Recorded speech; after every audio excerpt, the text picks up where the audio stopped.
I'm going to walk you through how we're going to make this year actually your year, unironically. And frankly, you're going to be done and dusted with your New Year's Eve goals that you're going to set here by April, if you follow what I'm going to show you. So I'll see you back here then to set some more goals. Hello again, April people. Did the lizard people take over? Lizard people? Here's the plan. 1. We choose a single big goal, the big goal. We come up with some mini goals that are milestones towards that big goal. We come up with a strategy to implement for the next 90 days. We call that a sprint. We find one daily habit that gets towards the goal, and we check in regularly with ourselves to see if our strategy and habit is working, make adjustments, and crack on again. So you're not daft enough to think that I'm going to solve your entire life in one video. So I've made this into a series of 3 videos, and there's links to everything else in the rest of the description. Plus, I'm going to release the full-length video of all of them stitched together, so if you just want to power through with a cup of tea. Or wine, I'm not judging. I've also produced this as a downloadable PDF with worksheets, because any excuse to buy new pens and pastel highlighters, am I right? That's available on my website, linked down in the chatter pit. So the first step is to make some decisions. Damn! You might think this is pretty bloody basic, but honestly, it's a step too many people leave out. Okay, so what do you actually want? Now, I don't want you spewing out what you think you should do. What's a priority for you? Something that would genuinely make your life better. Now, I want you to get as many ideas down on paper, because I find the first few things that I put down are usually stuff that I don't really care about, but it's stuff that you think that should be on a goal list. So that usually involves your weight or learning a language. Sorry if you feel a bit called out there.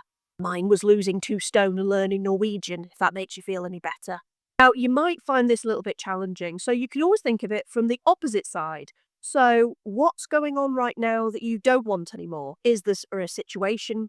Is there a situation you want out of? Or something that you want to get rid of? Then your goal is the opposite of that. So, for example, I don't want to live in a mouldy, cold, damp house in a crappy part of town with Vanessa, the noisy alcoholic next door, smashing furniture and screaming at 3 a.m, and a landlord that belongs in the second circle of hell. Yes, that is oddly specific. So the opposite goal would be, I want to live in somewhere warm, dry, lovely house with a great landlord, nice area, good neighbours. And dear reader, she moved there. So here's the first hole that people fall into that I want to save you from. Okay, they think all of their goals in terms of what they could achieve right now, today. It's a trap! Yes, Admiral Akbar, it is a trap, because you see, most big goals are a stretch by their very nature. You're going to have to evolve in order to get them. Otherwise, you have them right now. Over the course of achieving whatever it is that you want to achieve, you're going to have to upgrade. You're going to have to upgrade your skills, your way of thinking, your self-concept, your surroundings. You're going to have to become the kind of person capable of doing that thing. So think about it. Have you changed over the last few years? Probably. You've become the person that's got what you've achieved up until now. And if you haven't changed, you've got bigger problems than achieving a goal, frankly. You could do with working on that. So when you come up with your list, don't censor it from a perspective of what do I think is possible for me right now, because you're not going to be that person in 6 months' time if you do things properly. If you could have that thing now without breaking much of a sweat, it's not big enough. Go big or go home, love. The second trap is too many goals. Now, I'm not going to tell you to pick a goal in each of the usual categories: health, spiritual, career, personal, love, the frigging garden, I don't know. Now, I did a video on why this kind of goal setting is bullshit. I'll link to it below. But in a nutshell, most people struggle to lose weight, build a business, be an epic human being to everybody they know, solve world hunger, and run for garden club president all in the same month. But that's essentially what modern goal setting seems to think you can do. So you take your long list of things, you cross off the shit you wouldn't care if it didn't happen, and whittle it down to the things that are just going to impact your life the most, okay, in one area. Have a think about it in the shower if you're not sure what that is, because frankly, that's where I do all of my best thinking. Yes, I know you want to improve everywhere, all at once, right now, but that scattered approach hasn't really been working that well up until now, has it? Besides, we're going to be focusing on working towards this goal for a single sprint, which lasts 90 days, remember. You can fit 4 sprints into a year, so you can do a different area for each sprint if you were so inclined. But we're just going to keep it simple for now, okay? One thing. You can keep the list you make because, spoiler alert, once you get the thing you want, life isn't going to magically be perfect and stay that way forever. You're going to want to get the next thing, and then the next thing, and the next thing, because humans are greedy like that, and seemingly we're never satisfied. So you might want to revisit your list and save yourself a job of coming up with more goals. But the good news is you'll probably be making the next list from the perspective of you 2.0. Don't forget you are going to be evolving. So they're going to be bigger and bolder as you evolve. But keeping your old list, frankly, is going to give you a right chuckle because you're going to see how far you'll have come. So, you got the thing? Awesome. It's probably a bit blobby right now. Make more money.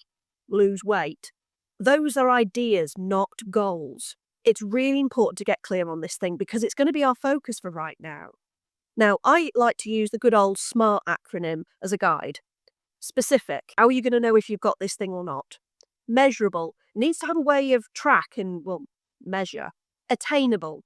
Now, and by that, I don't mean could I achieve this, remember, right now. Is this a stretch or is this just totally middle-class white man delusional? That's what we mean by attainable. Relevant. Do you actually care about this thing? And time. How long are you going to need to complete it? Is there a deadline? I mean, like, lose weight, bit of a meh goal. But once you run it through SMART, it becomes a little bit more clear. So it becomes lose 2 stone so I can wear something that doesn't look like a tent to Sarah's wedding on June 15th. That's specific. It's measurable. It's easy to see on a scale if you've lost 28 pounds or not. It's attainable because we're not talking about getting that 2 stone off in a month. Now, I don't care what the nice lady selling the potions and pills promises, that ain't healthy. It's relevant because you have a good reason to want this. Not wearing size 6 man to the fancy wedding is going to, make you enjoy it a lot more. And it's time bound, a specific date, unless, of course, she's one of those girls that ends up on Reddit moving her wedding because mother-in-law. I love a good example. Tony Robbins gave one in one of his books that I love. The guy said, "Want more money?" So Tony chucks $1 at him and says, "Goal achieved, now fuck off." Using words like less, more, some, absolutely meaningless. And I'm guessing you use them because you're probably not 100% confident in your ability to achieve it. So you're kind of hedging your bets a little bit. I mean, after all, if you don't set a concrete target, does it sting as much if you fail to hit it? You just said more, not X more. So even a little increase is win, right? I knew my psychology degree would come in handy eventually. So write it down and then get your red pen out and mark where it's vague, fluffy, or if you've got no real way of knowing if you've achieved this goal. Now, if you find yourself struggling to put your goal through this filter, it's likely you don't give as much of a shit about it as you thought, or it just needs a little bit of tweaking. And that, by the way, is the third trap people fall into. Setting goals they really don't care about. But it's what their parents want, it's what society tells them they should want, something that's going to make them look like a good person. Listen, love, you only get one life. Unless, of course, you're a Buddhist and go with your reincarnation jam, in which case, fill your boots, because you'll be back soon enough for another playthrough. But for the rest of us, it's perfectly acceptable to live your life the way that you want, in a way that makes you happy, okay? It's also perfectly acceptable to tell those people to fuck right off.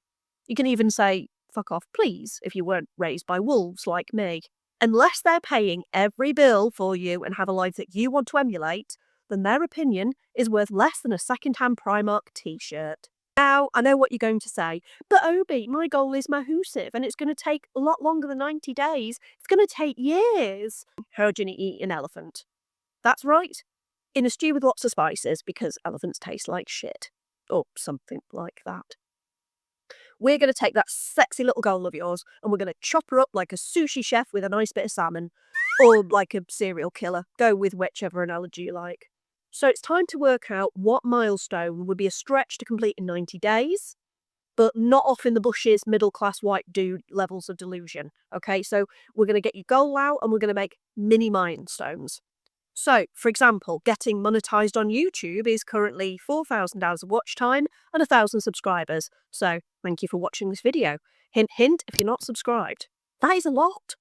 So, we could break that down into 100 subscribers, then 250, then 500, then 750, and finally 1,000. Notice I gave myself a break with that first milestone, and this is a top tip. Set yourself up for an easier win every now and again to keep your motivation high. Notice I said easier, not easy. When they show you game ads, for example, and they give you a snippet of the game to play, they basically make it mega easy for you to win that sample game because they know that that's going to keep you playing. You're going to keep coming back. But if you lose, you're not going to want to play anymore. Same with your goals. A few wins is going to keep you playing the game. And this is where I want to give you a bit of credit. And you need to give yourself a bit of credit, okay? Bill Gates famously said, people overestimate what they can do in a year, but I reckon he was wrong in a lot of things, but mainly in this. I've always found that I underestimate myself. I underestimate what I can achieve when I put my mind to it, especially when I'm doing a sprint, where I'm kind of more focused because it's a shorter deadline. So you want to make sure that these milestones are not just your big goal chopped up into 4, or however many sprints you're choosing to give yourself to get it. I'd make it more like 3. Remember, we're using the power of deadline mode. Deadline mode. Yeah, deadline mode. And if you give yourself too much slack, you'll waste time. We want a milestone that means that we need to be on it from day 1 right up to day 90. Okay, so you've got your milestones, things that you need to do in order to achieve to get to the top of the hill. It's going to be the milestone is our goal for our first sprint. It's a stretch, but not out of the realms of possibility in the next 90 days. And how are we going to actually achieve that? Well, now you're going to want to come up with a strategy to help you get there. A roadmap, if you will. And that's covered in the next video right here.